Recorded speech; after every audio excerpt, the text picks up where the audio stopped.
Hey everyone, thanks for joining me for the weekend reading for December 4th through December 6th. I hope everyone is doing well, and for all who celebrated Thanksgiving, I hope that you enjoyed it. So we're basically coming down from the eclipse energy still. You may be feeling a bit emotional or tired. The eclipse definitely was pretty intense, as they usually are.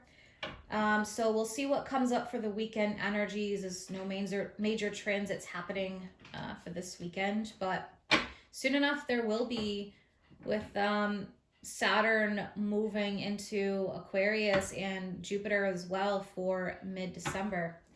All right, so I'm going to start off with a message from the animal spirit guides, and we'll take it from there. What do we need to know as a collective for this weekend, please? December 4th through December 6th. What is the energy as a collective for the 4th through the 6th? Anything that we need to be aware of?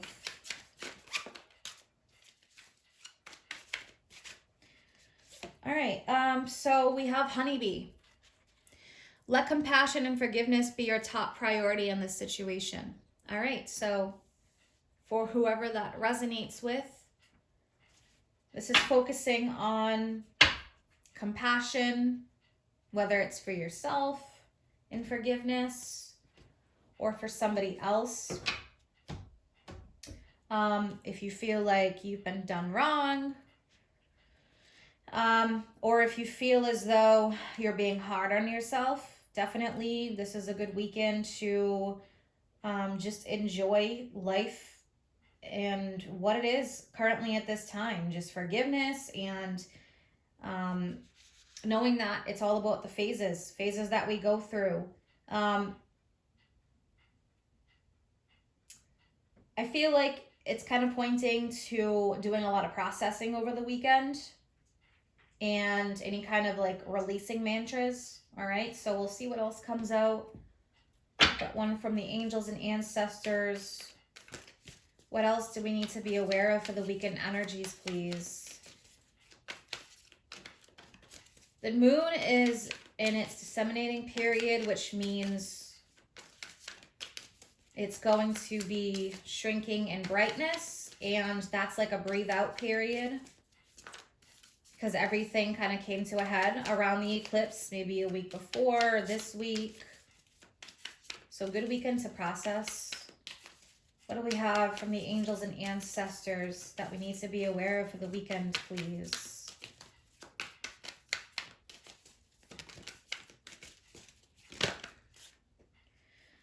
All right, so yeah, interesting. We have set your sights higher with the Stargazer card. So definitely that's looking at things from another perspective or a higher perspective. It feels like a lot of self-love as well, being aware of, where you are in your journey right now and anything that maybe you feel as though you need to release in your life that really isn't on your level. So that could tie into this compassion card, compassion for a situation or a person, whatever it is that maybe didn't work out. So this card is definitely about breaking limitations.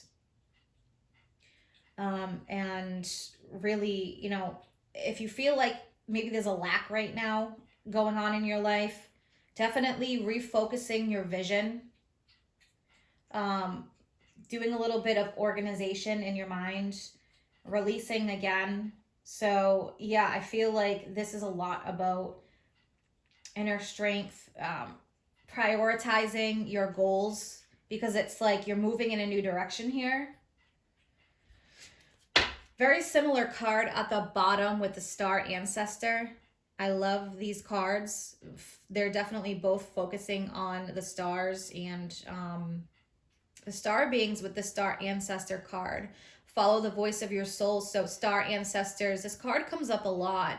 And I think because we need to remind ourselves of the support that we do have, and all we need to do is literally ask for it. But star ancestors is a Native American term for the extraterrestrial beings above, light warriors, our guides, whatever it is that you're comfortable with, but that is what the term is. It's the extraterrestrials that are there supporting us in our journey. So just remind yourself of the support that you have. And if you feel like you need to call upon that support, call upon that. Ask for assistance. All right, I'm going to pull one from the Archangel Power Tarot, pull a couple Oracle cards, and we'll finish up with some more Oracle cards at the end. What else do we need to be aware of? What other guidance for this weekend, please? The 4th through the 6th.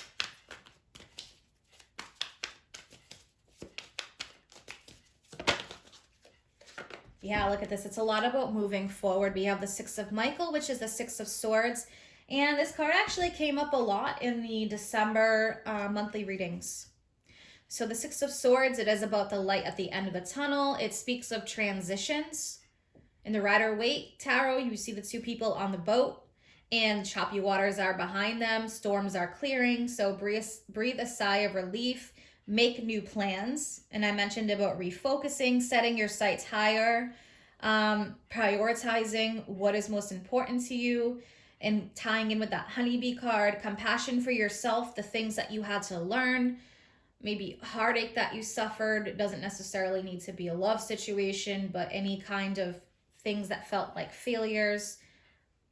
Big learning processing here. So yeah, prioritizing and really moving forward. The 6 of Swords is about releasing any kind of baggage, mental, emotional, anything that is weighing you down. So it can definitely feel like things are starting to clear, maybe getting a bit easier and lighter after this eclipse.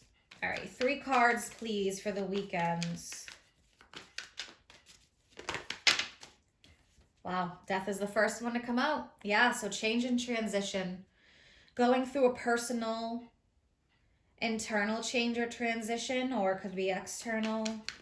Death is Scorpio energy.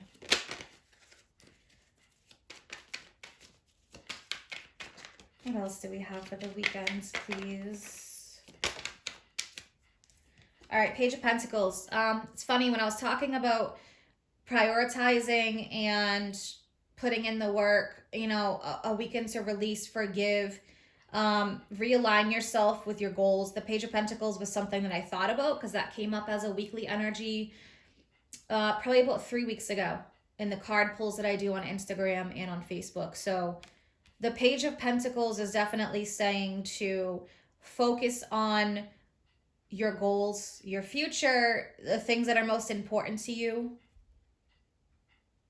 Prioritize that. You're moving forward with the Page of Pentacles.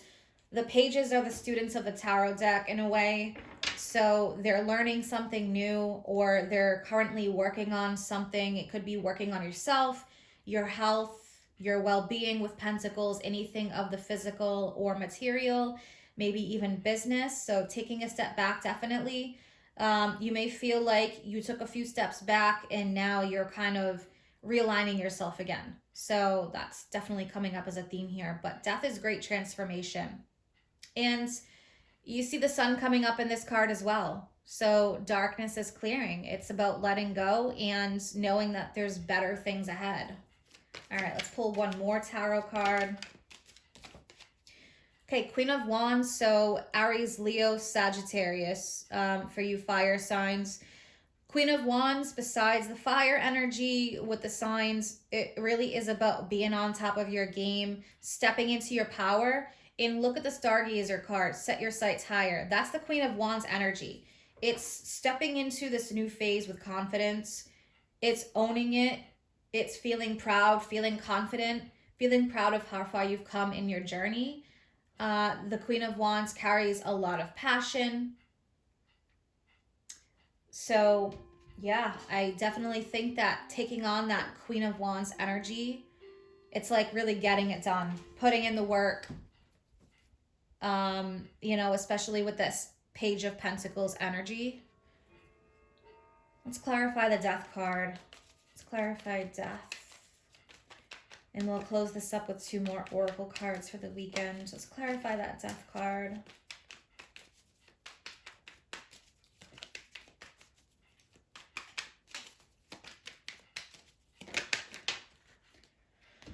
All right, yeah, so this Judgment card, very powerful. That is especially paired with death.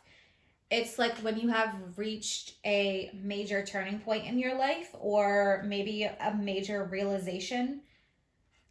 So yeah, it's basically, there's that aspect to it. And it's also when you have a big decision that you are trying to make. It's like, okay, which path do I choose? Maybe being at a crossroads. But judgment is also about forgiveness.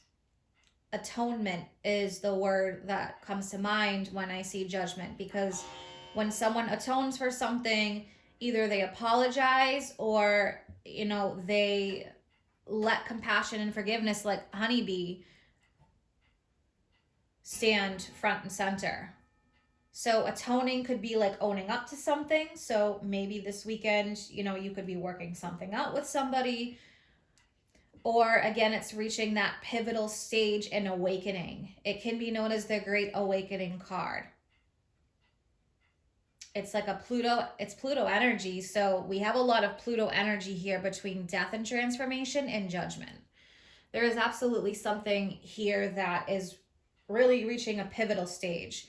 So it's definitely about moving forward, healing the past wounds, rising up, stepping into your power, just like the Queen of Wands. All right, so yeah, it's definitely moving forward in a big transition here. All right, so I'm going to pull one from the Team Angel Oracle card deck I've been using, and then also finish up with the Oracle of the Mermaids. What else do we need to be aware of for the weekend energies? What confirmation can you give us for this weekend, please?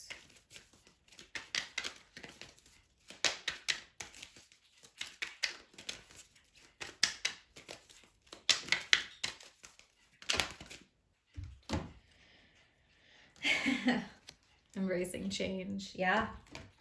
Judgment, embracing change.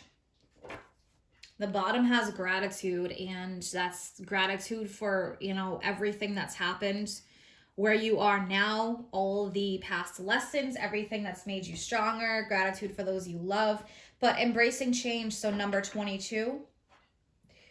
So there's a lot of growth happening with the embracing change card. It's all about growth and change. And with the death card, this change is coming up very strongly for this weekend. So there could be a major personal transformation that is going on. This could be something that is very internal. And then for others of you, yeah, it could be an external thing.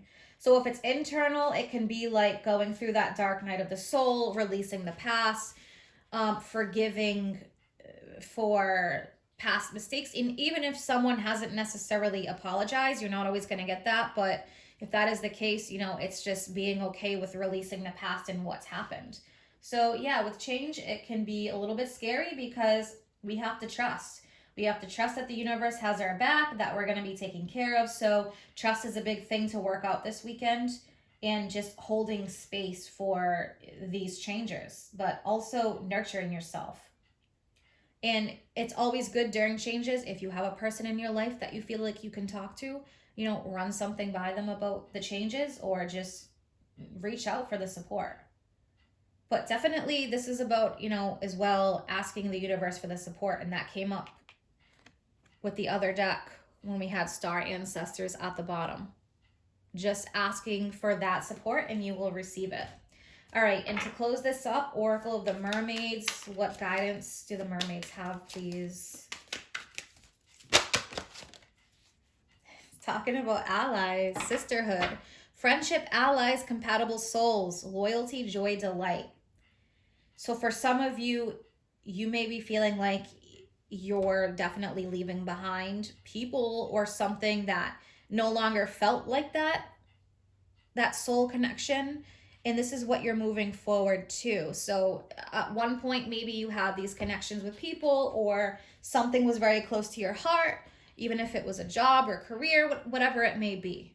This is general, but this is stepping into a time where you're going to feel a lot happier. You're going to feel a lot more connected to other people. So embracing the change even in your connections, friendships, being open to new people, and especially during a time like this where there's just a lot going on in the world, we all need that support and that care. So I love this because at the bottom we have homeland, arrival, a journey ends, establishment, building, settled. So a journey ending with death. Number 44. Fours are about your foundation. But there is a journey here for many of you that maybe you feel like is coming to an end.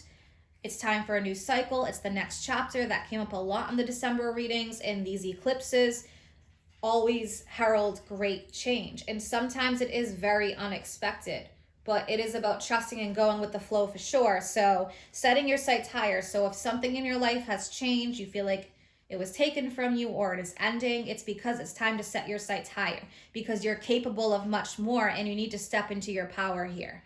But you will be supported in this journey, and all you literally need to do is ask for it from your star ancestors, and they will give you that support. And you can even ask for support elsewhere in your life with people who are around you. And even if it's not physically being there, because, whatever's going on in this world right now with this pandemic, it can be just talking to each other. So sisterhood, doesn't matter whether you're male or female, but friendships that feel like family, and just like-minded souls, or people that you just connect with that feels like it's a soulmate friendship. So yeah, opportunities for those situations to come in, for people like that to fill the space where you maybe don't feel a connection with people around you anymore. But it's nice. It has all about that community and support through the changes that you're going through. So really nice energy. I feel like this is positive and uplifting. It definitely can be a time of stress for a lot of people. So just definitely try to bring in that uplifting energy for yourself and take it slow and easy. I hope you all have a great weekend, and stay tuned for the mid-monthly readings that will be coming out fairly soon. Take care.